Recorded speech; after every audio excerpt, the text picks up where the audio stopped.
Nota, esta forma de lectura del libro de Anarquía y Cristianismo no es para que uno no compre el libro, sino todo lo contrario. Esto es con el comentario personal propio. No porque sea mi comentario personal signifique que otros no puedan tener sus propios comentarios, y por lo cual incluso depositarlos aquí en el canal, sino que esto es una motivación para una lectura, para comprar el libro y para una lectura del libro de Anarquía y Cristianismo. Y por esa misma razón, en el previo, desde la página 14, Jacques Ellul habla acerca de Kierkegaard, o Kierkegaard, como quiera uno llamarle, de verle como una forma de anarquista, de verle anarquista, como existencialista. Para él, aunque, y él lo dice en la página 14, no se consideraría él así en ese momento de su forma de protesta en contra de la manera en que se llevaba el luteranismo danés, Kierkegaard, para Jacques Ellul dice, pues yo le considero anarquista porque él va en contra de lo establecido, proponiendo una forma de organización más orgánica. Hay que ver que para Jacques Ellul, la manera anarquista de organización del cristianismo es más orgánica. Esto no es pan en vino, no es agua en vino. Es que quiero no raspar tanto la garganta. Y por esa razón, él comienza a hablar de esto. También a Karl Barth dice que él fue realmente una forma de anarquista, antes de ser socialista, favorable al comunismo, de lo cual se arrepiente. Esto lo dice Jacques Ellul, en decir, bueno, yo lo veo así, pero veo que también Barth se arrepiente. ¿Por qué? Porque al final el comunismo propuesto por Marx, o bien en su modificación propuesta por Bakunin, de alguna manera tienden a ser finalmente utopías.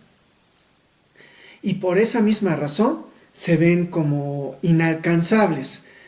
Pese a que, por ejemplo, en el sentido del socialismo, pues se tiene en su momento para Karl Barth lo que es el socialismo leninista, lo que es el marxismo leninista.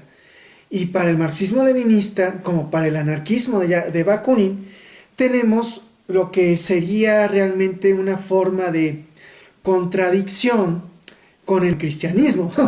De por sí el socialismo marxista está en contradicción con el socialismo anarquista de Bakunin.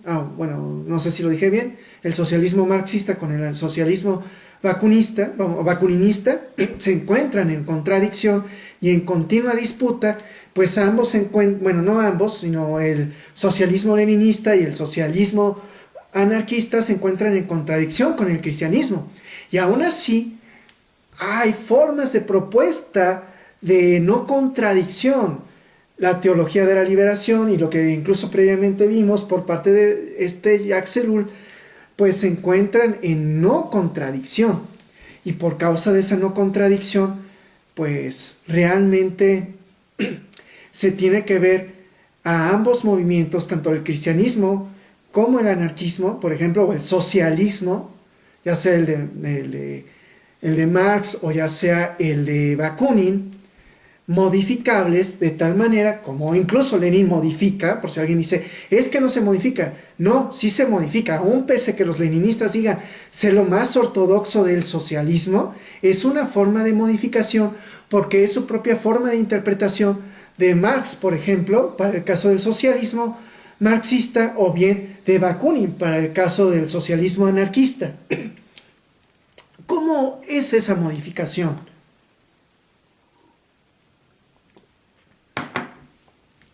Esta modificación tiene que ser un poquito diferente a ciertas ortodoxias, a la ortodoxia de Bakunin. Valga, es cierto, alguien va a decir, oye, pero estás diciendo que no, que hasta los leninistas que pretenden ser muy ortodoxos con el socialismo, pues es su propia interpretación, por eso es que hay una modificación.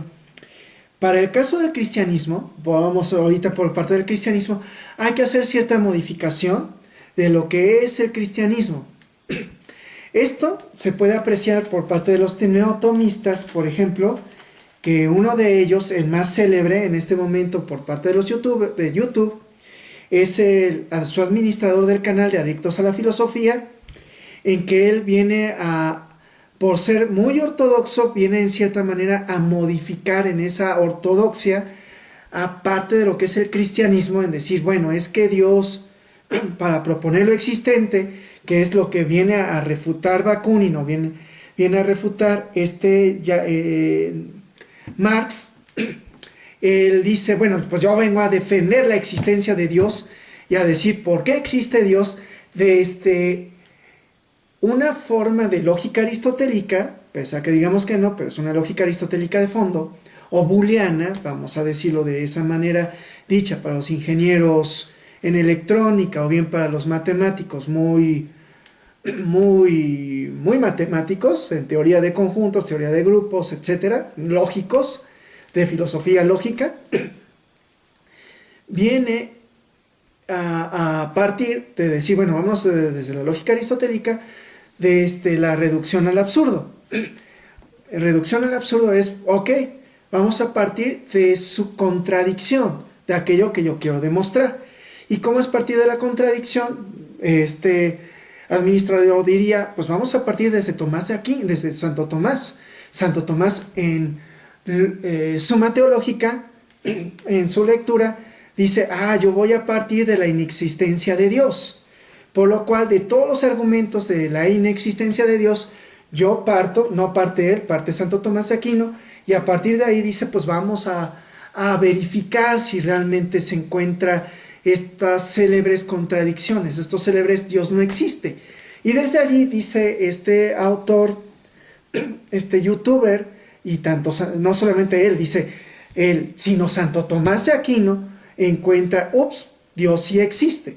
Pero Bakunin tiene su propia crítica, Marx tiene su propia crítica, y en ese sentido, como que Jacques Ellul parte de una manera un tanto cuanto, entre comillas, agustina, o de su entendimiento de San Agustín, y por lo cual, entendimiento, entre comillas, ortodoxo evangélico, en decir, pues bueno, yo voy a partir de un razonamiento plotiniano.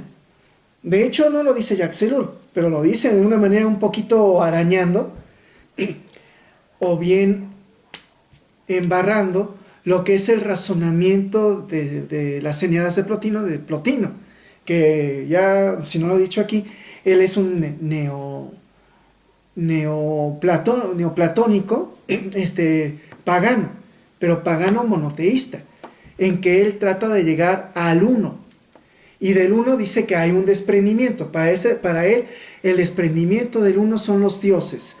Para el caso propio de Tomás de Agustín, no es de Agustín, de hecho San Agustín, dice uno de los comentaristas de Biblioteca de Autores Cristianos, con el Tratado de la Trinidad, dice, es que él realmente nunca leyó a Plotino, porque porque él no se ve que lo haya leído, pero como que lo araña, no es arañar, sino como que lo acaricia. ¿Cómo es que lo acaricia? Porque él lo aprende, y porque realmente lo leyó, fue su maestro San Ambrosio. Ambrosio sí leyó a Plotino, y él habla, no escribe, pero de la pluma de San Agustín habla de lo que él aprende de Ambrosio. ¿Qué aprende de Ambrosio? Lo que él razona de la lectura de Plotino, de que Dios, Yud Hei Vav Hei, desde que él habla con Moisés, cuando Moisés le dice, oye, ¿en nombre de qué Dios voy a hablar?, le dice Yud Hei Vav Hei.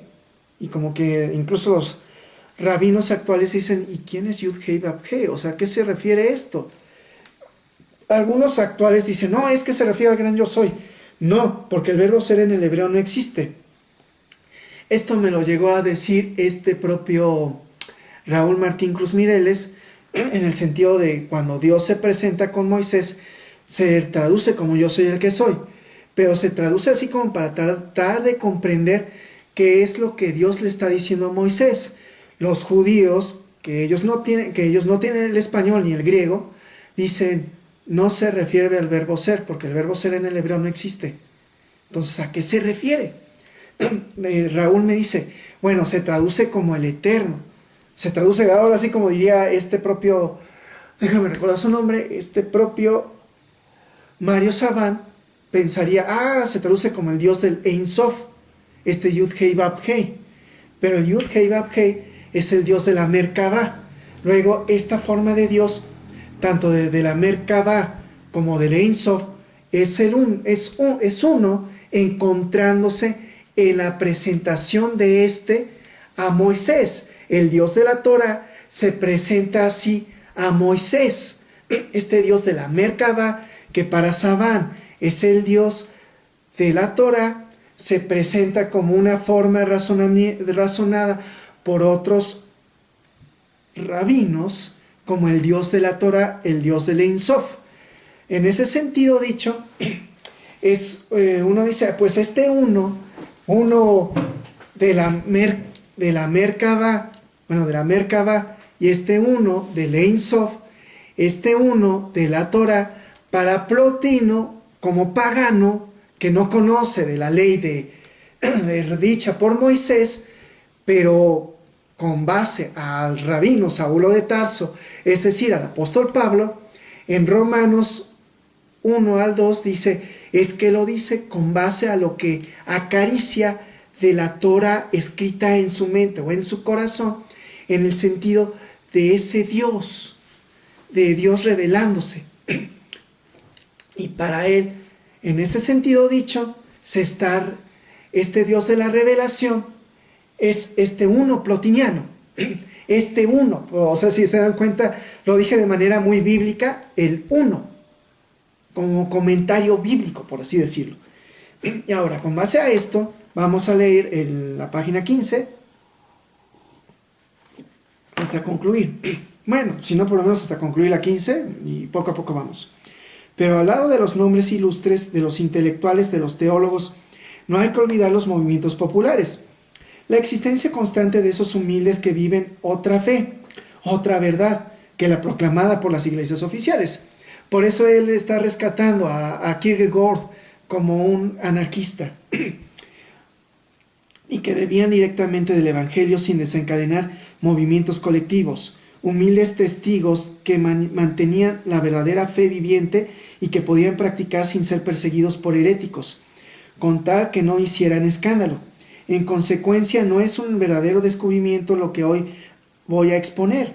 Siempre se ha mantenido, aunque por un pequeño número, que por lo general permanecen anónimos y cuyas huellas se conocen por todas partes, pero que fueron borrados por el cristianismo autoritario y oficial de los dignatarios de las iglesias, a veces cuando habían logrado hacer triunfar su renuevo, el movimiento que habían lanzado a partir del Evangelio y de la Biblia entera.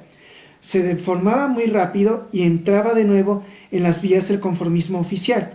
Así los franciscanos después de Francisco de Asís y los luteranos después de Lutero, etc., aunque a los ojos de la gente exterior aquellos